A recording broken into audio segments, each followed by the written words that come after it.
네, 자 타셨으면 제가 하나님의 말씀을 읽어드리겠습니다.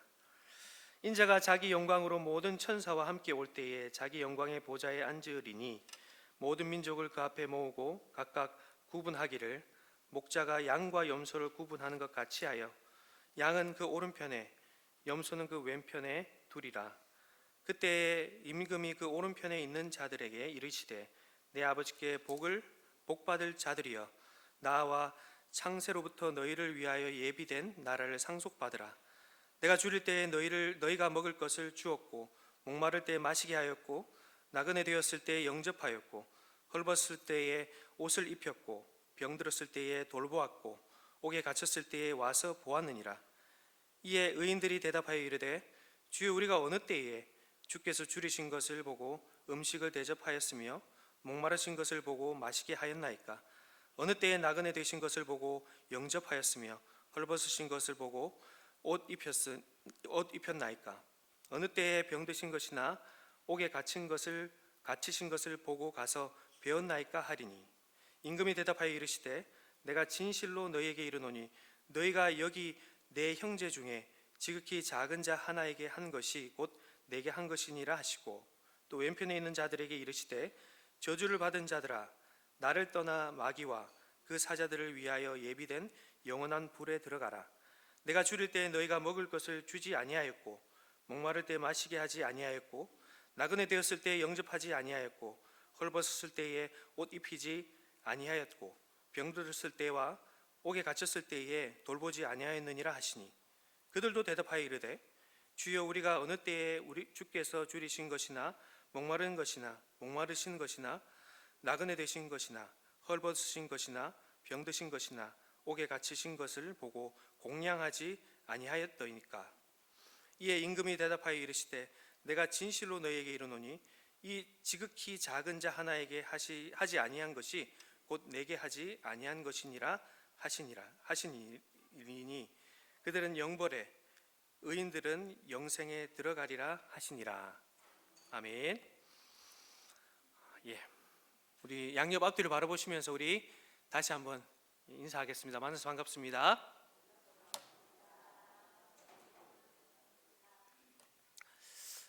저는 사도신경의 흐름을 따라서 오늘 예수님의 마지막 통치 사역이라 할 수 있는 심판에 대해서 살펴보려고 합니다. 예수님은 이제 더 높아질 곳이 없는 하늘에 승천하셨죠. 그리고 또 하나님 우편에서 하나님 아버지로부터 받은 그 성령을 우리들에게 보내주심으로 이제 통치를 시작하셨다. 하나님 나라를 통치하셨다라고 할 수 있습니다. 이제 때가 되면 이 통치의 마지막 한 가지 일인 심판을 하시기 위해 다시 오실 것입니다. 그래서 우리는 고백합니다. 살아있는 자와 죽은 자 가운데 심판하러 오신다고 고백하고 있습니다.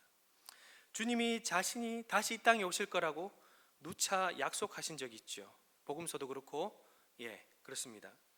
그래서 마가복음 13장 26절 27절에는 인자가 구름을 타고 큰 권능과 영광으로 오는 것을 사람들이 보리라 라고 하면서 예수님께서 약속하셨습니다. 우리는 주님께서 하신 약속을 믿기에 오늘 이 사도신경을 따라서 고백하고 있습니다. 주님이 오십니다. 다시 오십니다. 심판주로 오십니다. 고백하고 있습니다. 주님은 지금 계신 영광의 보좌 하나님 우편에서부터 오셔서 공의롭게 의인들에게는 의롭다, 죄인들에게는 죄가 있다 죄를 물으심으로써 판결하실 것입니다. 자, 그렇다면 공의롭게 판결을 내리실 예수님은 어떤 방식으로 무엇을 근거로 우리를 재판하실까요? 심판하실까요? 오늘 본문은 바로 예수님께서 미래에 하실 그 심판 사역이 확실하고 분명한 그분의 자신의 심판 방식을 따라서 하고 있다는 것을 보여주고 있습니다.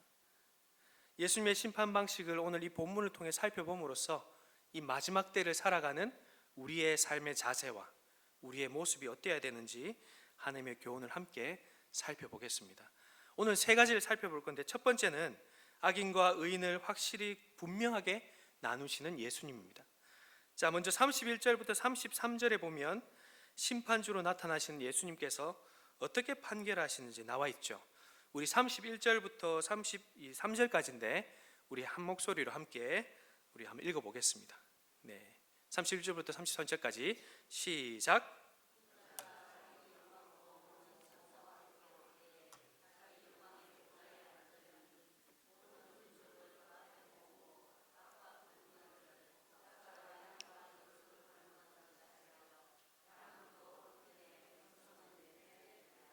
아멘. 여기 31절에 보면 인자라고 표현되어 있죠. 이 인자는 예수님께서 자주 사용한 호칭임을 우리는 잘 알고 있습니다. 다니엘서 7장에도 이 인자가 나와 있는데 이 인자는 결국은 온 우주, 온 세계를 통치하는 주권자 또는 통치자를 뜻합니다. 근데 그 통치자를 누구라고 말하고 있습니까? 예수님 자신이다. 인자로서 자신이 예수님이 인자라는 것을 분명히 말씀하고 있죠. 물론 예수님은 어떻습니까? 하늘에서 지금 하나님 우편에서 앉아서 교회와 온 세상을 통치하고 계시죠. 그렇기 때문에 우리는 신앙 고백에서 예수님께서 하나님 보좌의 우편에 앉으셨다라고 고백합니다. 그런데 이 31절은 그런 통치의 방식이 사실 하늘에는 어떻습니까? 하늘에 눈으로 보면 보입니까? 어떻게? 예수님께서 보이십니까? 안 보이십니까? 안 보이시죠? 그렇다면 무슨 말입니까? 믿음의 눈으로 하늘을 바라볼 때 예수님이 보인다라고 볼 수 있죠. 그런데 이 31절은 그런 의미가 아닙니다. 하늘에 행사하고 계신 그 왕적인 권한을 이제는 천사들과 함께 온 사람들이 다 보이는 자리에 나와서 분명하고 확실하게 나타나게 보이겠다라는 것을 뜻합니다. 또 여기에 자기 영광의 보좌라고 있죠. 이 영광의 보좌는 하나님 우편의 이 보좌와 다른 표현이 아닙니다. 같은 표현입니다.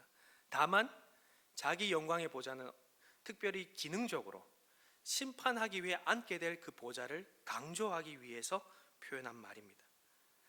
주님이 자기 영광의 보좌에 앉으셨다는 그런 의미는 뭐냐? 그러면 이제 하늘이 아니라 모두가 볼 수 있는 곳에서 만왕의 왕으로서 자신의 통치권을 선언하겠다, 선포하겠다라는 뜻입니다.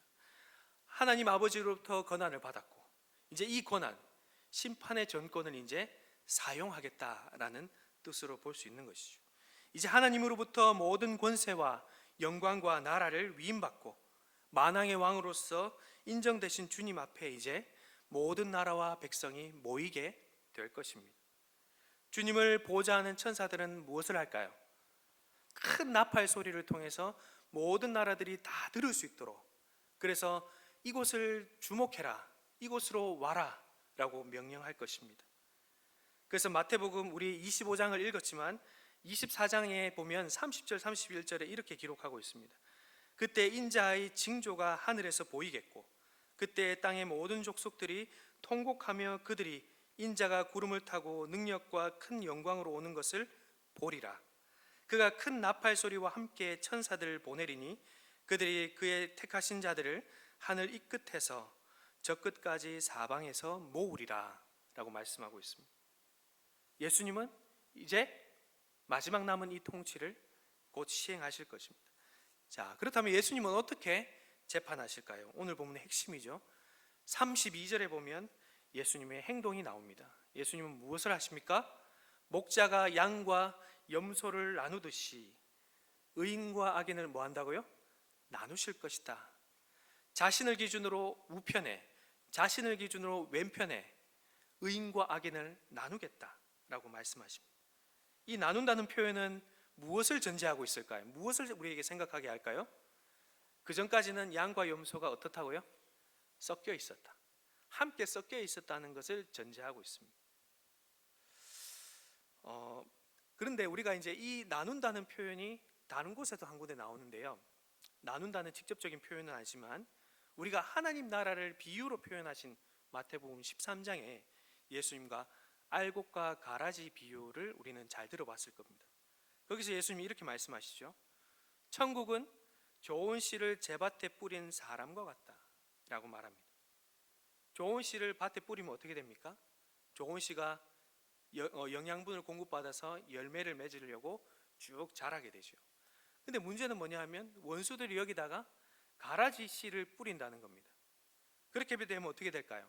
알곡과 가라지가 영양분을 공급받아서 함께 자라게 되겠죠. 그런데 중간에 알곡과 가라지를 구분해서 가라지를 뽑고 싶은데 이 알곡과 가라지가 어느 정도 자라지 않고는 이것이 잘 구분이 되지 않거든요. 근데 가라지를 만약에 무턱대고 뽑아버리면 어떻게 될까요? 알곡도 함께 뽑히게 된다는 거죠.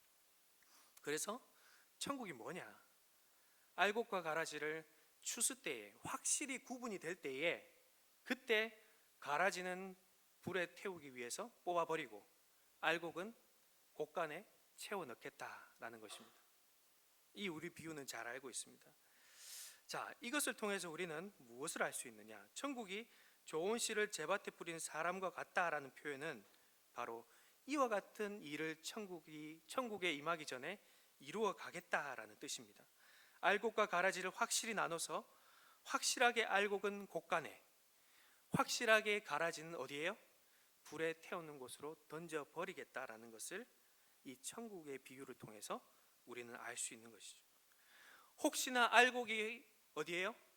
곡간이 아니라 불에 태워지면 어쩔까나 어떡하나 이런 걱정을 할 필요 있을까요? 없을까요? 없습니다. 왜냐하면 천국은 확실하게 구분이 되는 알곡과 가라지를 구분할 거기 때문이죠. 자, 이와 마찬가지로 예수님은 양과 염소를 확실하게 구분하여서 좌우로 나누실 것입니다. 이 천국의 주인이 누구시죠? 바로 예수님이시죠. 예수님께서 천국의 비유처럼 바로 이 마지막 심판 때에 동일하게 그 일을 하겠다라는 것입니다. 그래서 이 나누신다는 것은 무엇이냐 하면 결국은 최종적인 심판의 성격을 나타냅니다. 그래서 우리가 이 본문을 통해서 우리는 돌이킬 수 없는 심판, 확실한 심판, 최종적인 심판을 우리는 보게 되죠. 그 두 가지 근거가 더 있는데요. 하나는 무엇이냐 하면 예수님께서 이들을 나누실 때에 부르는 호칭입니다. 호칭을 어떻게 부르는지 한번 살펴보겠습니다. 이것은 최종적인 상태를 나타내는 이름이죠. 자, 34절 볼까요? 34절에 보면 뭐라고 되어 있냐 하면 주님의 우편에 서게 될 자가 누구라고 되어 있습니까? 내 아버지께 복을 받을 자라고 되어 있습니다. 맞죠? 그리고 동일한 사람을 끝에 한번 보십시오. 46절을 한번 보면 이들은 누구라고 되어 있습니까? 의인이라고 되어 있습니다. 복을 받을 자와 의인이 같다 틀리다? 같다라고 할 수 있죠. 그리고 왼편에는 누가 있습니까? 41절에 저주를 받은 자들이라고 되어 있습니다. 그리고 동일하게 46절을 보시면 이들을 누구라고 말하고 있습니까? 악인이라고 말하고 있죠. 맞습니다. 저주를 받았다, 복을 받았다는 것은 이 원문이 아닌 이 한글 번역에는 미래로 표현하고 있지만 사실은 완료형입니다. 그래서 예수님께서 지금 판결을 내리시는, 그래서 번복할 수 없고 변개할 수 없는 확실한 상태를 부르고 있다라고 할 수 있죠. 그리고 이들에게 내려질 최종적인 유업도 나타납니다. 이들이 받게 될 마지막 확실한 유업이 무엇일까요? 34절에 의인들이 받게 될 유업은 무엇이죠? 나라입니다. 이들에게 예비된 나라이죠. 그리고 동일한 뜻인데 다른 표현이 46절에 나타납니다. 뭘까요?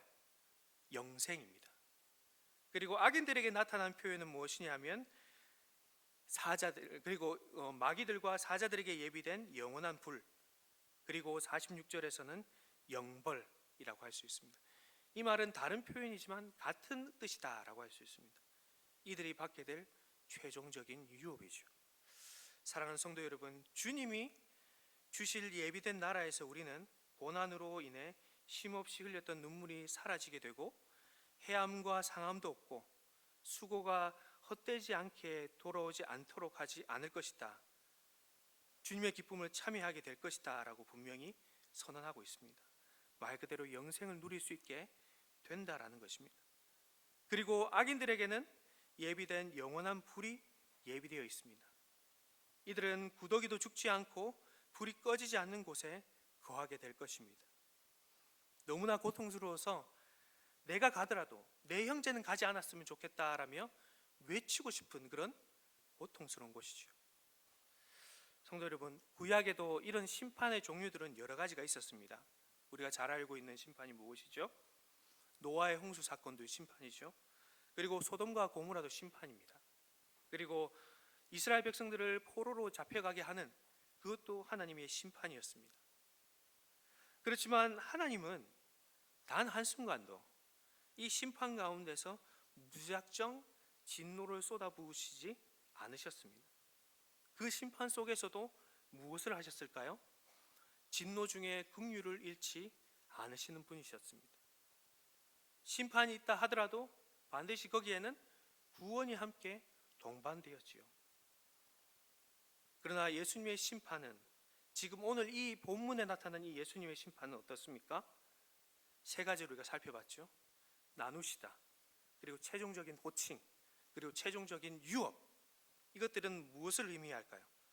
추수 때가 되면 알곡과 가라지가 확실히 구분되어 알곡이 버려지지 않고 가라지가 덧붙여지지 않도록 추수하듯이, 확실히 예수님의 심판은 모두가 그분의 심판은 옳다, 그분의 심판은 의롭다 라고 시인할 수밖에 없는 확실하고 분명한 심판이라는 것을 오늘 말씀한다라고 할 수 있습니다.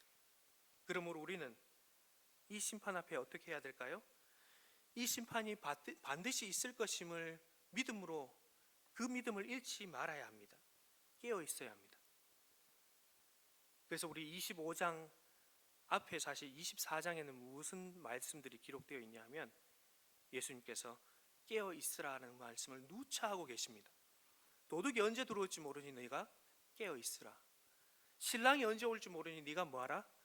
처녀들이 지혜롭게 기름을 준비하라. 깨어 있으라 라는 말씀이죠. 깨어 있으라, 깨어 있으라, 깨어 있으라, 이렇게 말씀하고 있습니다. 또 불꽃 같은 눈으로 예수님께서는 우리를 감찰하고 계시지요. 그렇게 우리는 무엇을 생각하고 또 생각해야 될까요? 오늘 이처럼 우편에 앉아 있는, 우편에 있는 그런 양들처럼 의인으로 아버지의 복을 받을 자로 선언되기를 위해서 어떤 길을 걸어가야 될지 우리는 묵상하고 생각하고 고민해야 된다는 것입니다. 그렇다면 그 길은 무엇일까요?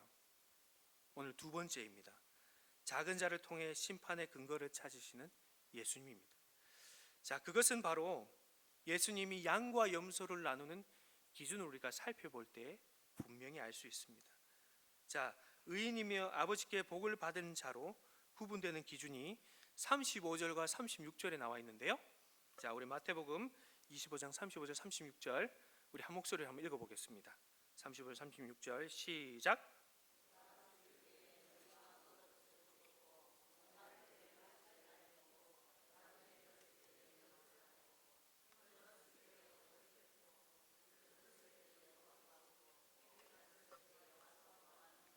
아멘.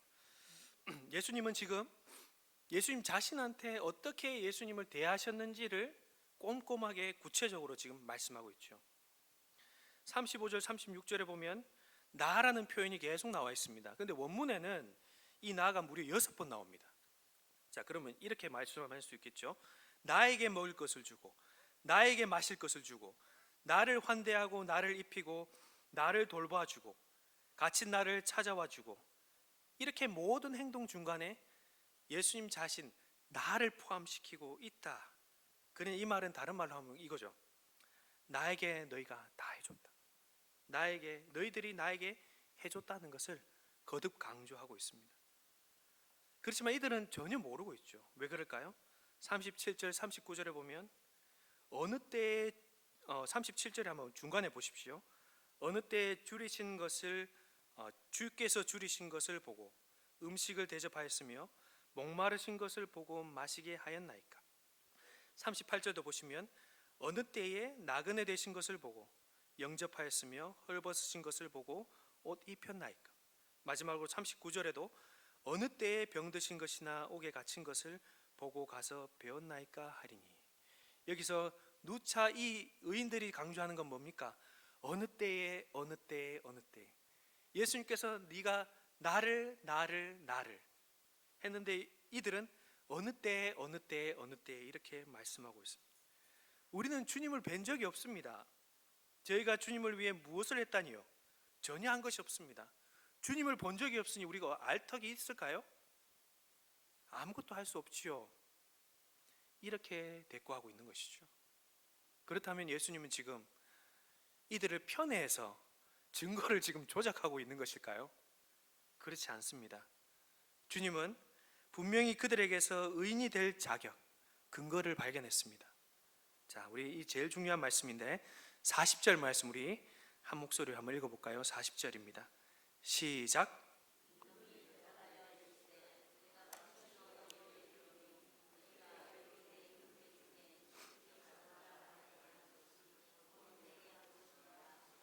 아멘. 무슨 말씀입니까? 주님을 직접 대하지 않더라도 뭐 하는 거죠? 주님께서 자기 형제라고 지칭한 자들을 너희가 지극히 작은 자에게 대한 것이 자신에게 대한 것이라고 분명히 말씀하고 있습니다. 주님의 형제가 어려움을 당했을 때에 그것을 무관심하게 간과하지 말고 그의 형편을 돌보고 있는지 예수님께서 뭐 한다고요? 보시겠다는 것이죠. 그렇다면 주님의 형제가 누구일까요? 자, 우리가 두 군데를 한번 찾아봐야 되는데 복음서에는 딱 두 번에 예수님께서 자기 형제라고 표현한 곳이 있습니다. 먼저 마태복음입니다. 마태복음 12장 50절입니다. 12장 50절 우리 한 목소리로 함께 읽어보겠습니다. 시작. 누구든지 하늘에 계신 내 아버지의 뜻대로 행하는 자가 내 형제요 자매요 어머니이니라 하시더라. 자, 여기서 형제 관계는 어떻게 표현된다고요? 같은 아버지 안에 우리가 태어났다 하더라도 같은 아버지의 뜻대로 행하는 자가 뭐라고요? 한 아버지로서 형제다라는 것을 예수님께서 말씀하시죠. 태어났다고만 같은 형제가 아니라는 뜻입니다. 맞죠? 자, 그리고 두 번째는 요한복음 20장 17절입니다. 우리 함께 한 목소리 읽어보겠습니다. 시작.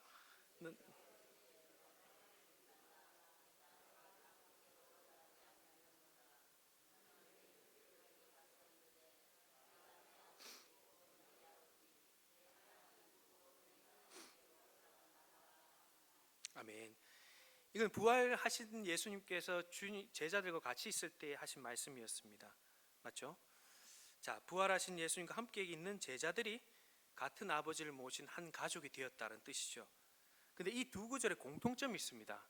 무엇이냐 하면 하늘에 계신 내 아버지의 뜻대로 행해서 순종하는 가족 공동체가 되는 것이나 부활 생명을 얻으신 주님께 제자들에게 내 아버지가 너희 아버지가 된다라고 하면서 아버지를 부르도록 해서 한 가족 공동체가 되게 한 것이나 모두 성령으로 말미암아 주님과 연합한 자에게 주시는 복이라는 사실입니다. 한번 생각해 보십시오. 아버지의 뜻대로 순종할 수 있는 자가 누구일까요? 성령으로 새 언약 백성이 됐고 자신의 마음속에 무엇이 있을 때요? 하나님의 말씀이 마음판에 기록된 자들만이 순종할 수 있는 것이죠. 그리고 무엇입니까? 성령이 내 안에서 아바 아버지라고 부르짖는 그런 상황이 될 때만 우리가 예수님이 형제로서 아버지를 아버지라 부를 수 있게 되는 것입니다. 그러므로 주님께서 내 형제 중에라고 말씀하시는 것은 우리가 잘 알고 있는 우리 옆에 있는 우리 교회 가족 공동체라고 할 수 있습니다. 그러나 여기서 멈춰서는 안 됩니다. 그러나 왜 예수님께서 여기서 내 형제 중에 지극히 작은 자라고 표현했는지를 우리는 조금 더 살펴봐야 됩니다. 본문 속에 예수님은 지극히 작은 자를 누구라고 표현하죠? 보시면 목마르고 배고프고 헐벗고 나그네 되고 옥에 갇히고 아픔을 겪은 자가 누구라고요? 지극히 작은 자다라고 분명히 말씀하십니다. 어려운 상황에 놓인 주님의 형제가 바로 내 형제 중에 지극히 작은 자다라고 이렇게 말씀하고 있습니다. 그렇다면 왜 이들은 이제는 지극히 작은 자가 바로 이와 같은 상황을 겪은 거라는 걸 이제 우리가 알게 되었습니다. 그렇다면 왜 그것과 같은 상황을 이들이 겪게 되었느냐 우리가 한번 살펴봐야 됩니다. 이들은 단순히 불우이웃이 아닙니다. 누굴까요? 주님께서 하늘에서 땅에 누구를 위해서요? 우리의 죄에서 구원하기 위해서 낮추셨지 않습니까? 그처럼 주님의 복음으로 인해 고난받았기 때문에 이들은 지극히 작은 자들이 되었습니다. 마태복음 10장에 보시면 예수님은 12 제자를 세우시죠. 이름을 한 사람 한 사람 불러가면서 이들을 사도로 세우십니다. 그리고 이들에게 권능을 주시죠. 귀신을 쫓아낼 수 있는 권능과 병을 고칠 수 있는 능력과 약한 것을 고칠 수 있는 권능을 주십니다. 그리고 이들을 세상 가운데 파송하십니다. 제자들이 이 권능을 사용한다는 것은 무슨 뜻일까요? 바로 복음의 능력을 사용한다라고 할 수 있죠. 그리고 이것을 조금 더 나아가서 말하면 이들이 지금 세상 가운데 복음을 전하러 나아간다라고 할 수 있습니다. 그런데 주님께서는 이들을 향해서 마태복음 10장 8절에 보면 너희가 거저 받았으니 거저 주라고 말씀하시죠. 그리고 또 한 가지 덧붙이는 게 있는데 금이나 은이나 동을 챙겨 다니지 말고 배낭도 필요 없고 두보롭도 필요 없고 신도 필요 없고 지팡이도 가지지 말라고 당부하십니다. 예수님께서 왜 그렇게 말씀하셨을까요? 예수님은 복음의 가치를 알아본 자들이 분명히 이 복음을 전하는 자들을 어떻게 하기 때문이라는 것을 알고 계셨기 때문입니다. 바로 복음을 믿고 복음의 가치를 아는 자들은 복음을 전하는 자들을 어떻게 할까요? 바로 영접한다는 뜻이죠. 그들을 성심성의껏 영접한다는 뜻입니다. 그래서 예수님께서 10절에 보면 마지막 구절에 보시면 이는 일꾼이 자기의 먹을 것 받는 것이 합당함이라 라고 기록하고 있습니다. 자, 그래서 이 합당하지 않은 경우는 네가 거기서 집에서 나와서 가서 발에 먼지를 떨어 버리라고 이야기를 하시죠. 그 구절이 우리 10장 14절부터 15절에 나와 있는데 14절을 우리가 한 목소리로 한번 읽어보겠습니다. 14절입니다. 시작.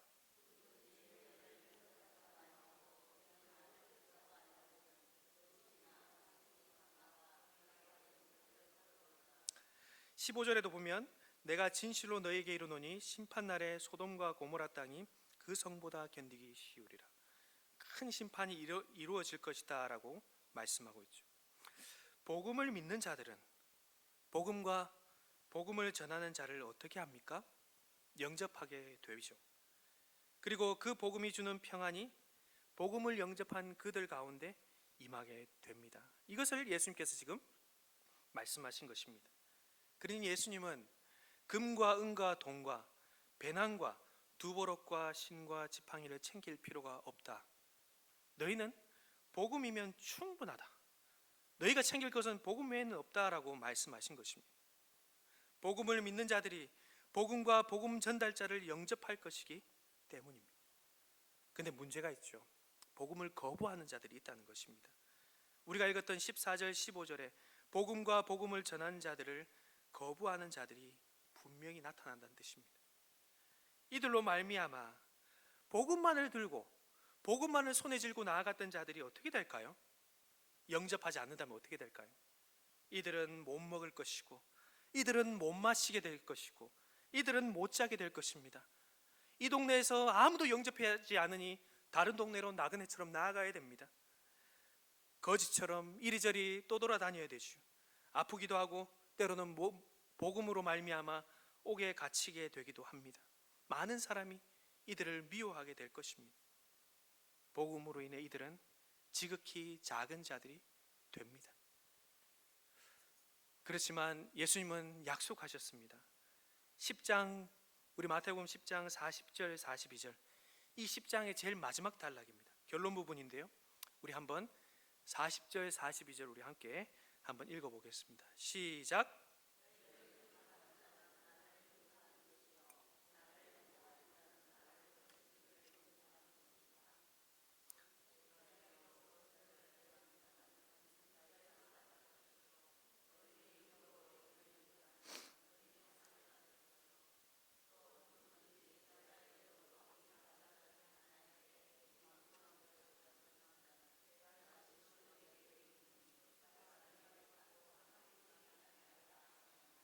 아멘. 10장 앞단락 전체가 이 40절 42절의 요약으로 드러나고 있습니다.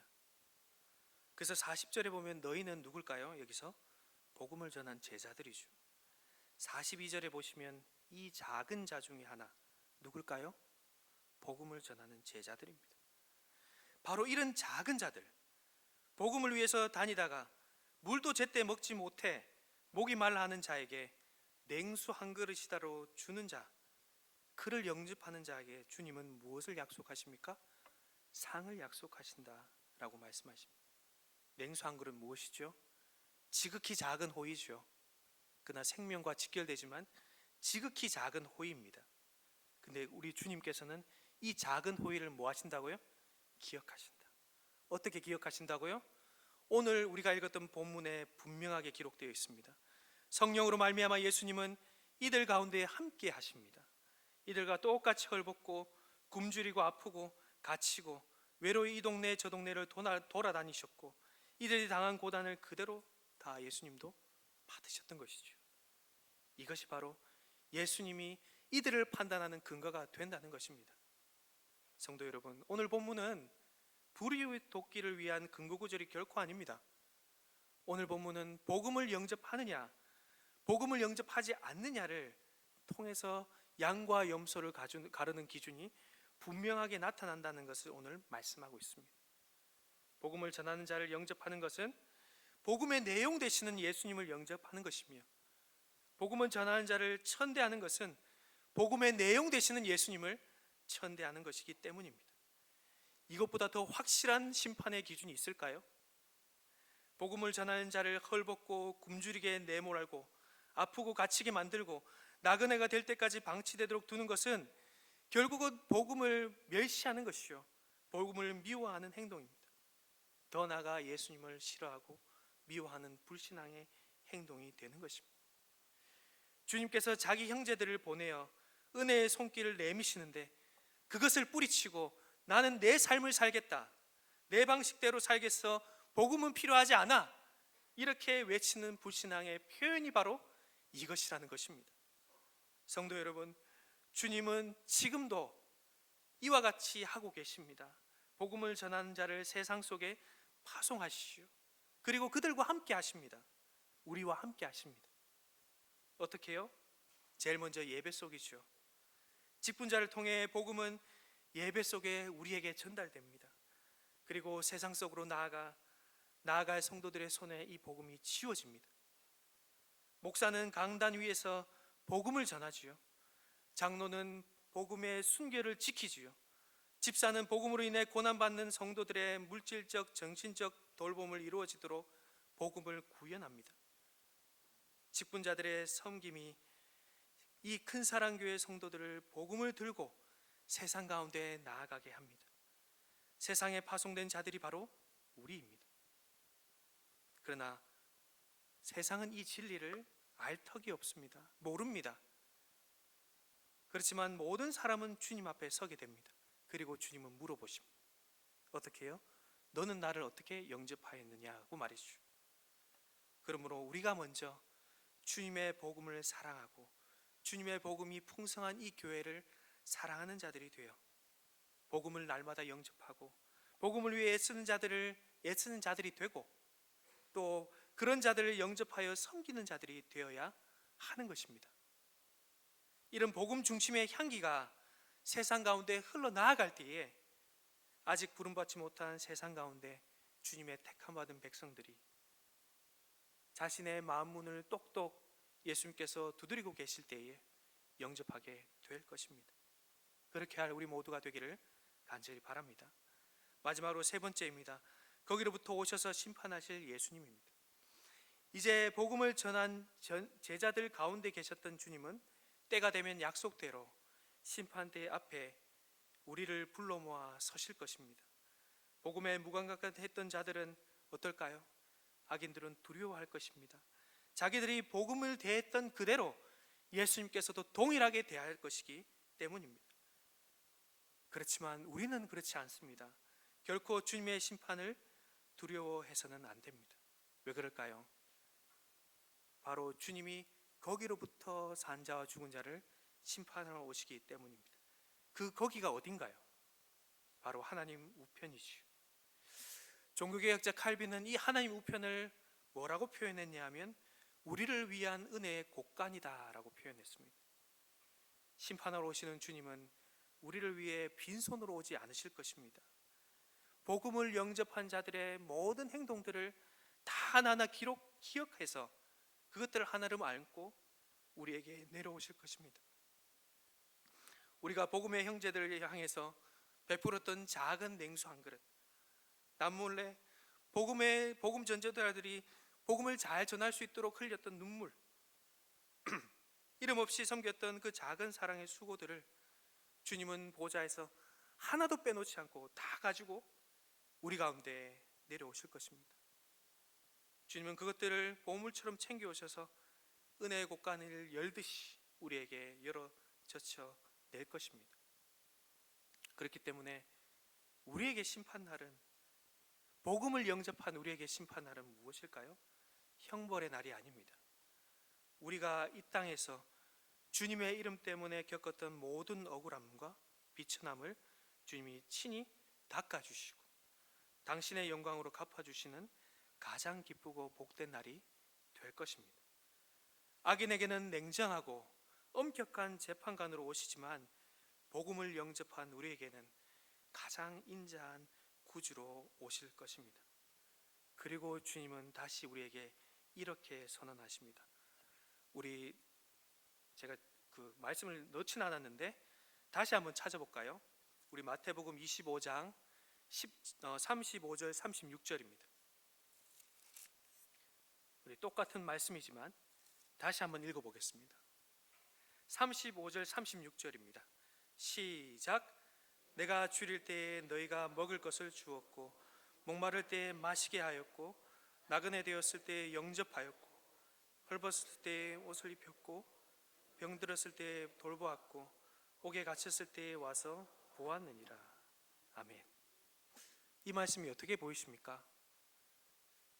오늘 복음을 영접한 자들, 복음을 영접하고 복음을 전하는 그들의 수고를 아끼고 사랑해주고 돌보아주는 우리에게 이 본문은 어떻게 다가오고 있습니까?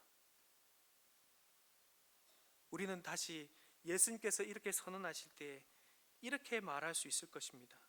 주님 정말 옳습니다. 주님 감사합니다. 그렇게 우리는 반응할 수 있을 것입니다. 악인들에게는 두렵고 떨림의 심판이지만 복음을 영접하고 복음에 합당하게 살고 복음을 전하는 자들을 잘 섬기는 그런 모습으로 복음을 소중히 생각한 사람들에게는 예수님은 이와 같이 우리의 모든 행실들을 하나하나 다 기억해서 우리에게 선언해 주실 것이다 라고 말씀하고 있습니다. 이것이 상이 아니고 무엇일까요? 이 소망이 있기에 우리는 오늘도 담대하게 주님 오시옵소서, 주님 심판주로 오십니다, 우리는 그것을 믿습니다, 담대하게 우리는 고백할 수 있는 것입니다. 성도 여러분, 혹시나 아직 복음에 무감각한 자들이 여기에 이 자리에 있다면 반드시 기억하십시오. 주님이 지금도 이 자리, 복음이 전해진 이 자리를 통해 우리의 마음 문을 두드리고 계신다는 사실 말입니다. 복음을 영접하십시오. 예수 그리스도의 죽음과 부활이 나에게 가장 필요하다는 그 사실을 깨닫고 주님께서 똑똑 두드리실 때에 그 문을 활짝 열어 주님을 영접하십시오. 그것이 주님께서 오셔서 우리 앞에 심판하실 거라고 할 때에 담대하게 우리가 나아갈 수 있는 유일한 근거가 될 것입니다. 바로 오늘 이 자리가 심판이 아닌 구원을 준비할 수 있는 자리입니다. 어떻게 해요? 복음을 영접할 때입니다. 그렇게 하여 우리 모두 주님을 사랑하고 교회를 사랑하는 자들이 다 되었으면 좋겠습니다. 말씀을 맺겠습니다. 주님은 확실하게 그리고 분명히 산 자와 죽은 자를 모두 부활시켜 그 행위대로 심판하실 것입니다. 어떻게 해요? 복음을 기준으로 말씀입니다. 그러므로 복음이 교회의 모든 영역의 기준이 되어야 합니다. 우리는 거기로부터 오실 예수님을 바라보며 이 심판의 빛 아래에서 서로를 바라볼 때 새롭게 바라봐야 하는 것이죠. 직분자를 바라볼 때는 어떻게 해요? 그리스도께서 보내신 자다, 그리스도께서 복음을 들고 보내신 자라는 것을 기억해야 합니다. 그리고 우리가 서로를 바라볼 때는 어떻게 해요? 그리스도께서 우리를 교회로 불러주셨다, 복음으로 말미암아 불러주셨다라는 것을 기억해야 합니다. 그리고 세상 가운데 나아갈 때는요, 그리스도 안에서 택한 자들을 우리가 만날 수 있다라는 것을 기억하면서 섬김의 마음으로 그들을 대해야 한다는 것입니다. 오늘 내 곁에 지체들 안에서 주님을 기쁨으로 영접하는 우리 모두가 되기를 바랍니다. 그리고 장차 재림하실 주님을 영광 중에 기쁨으로 맞이하는 그런 복된 큰사랑교회 성도들 다 되기를 바랍니다. 아멘.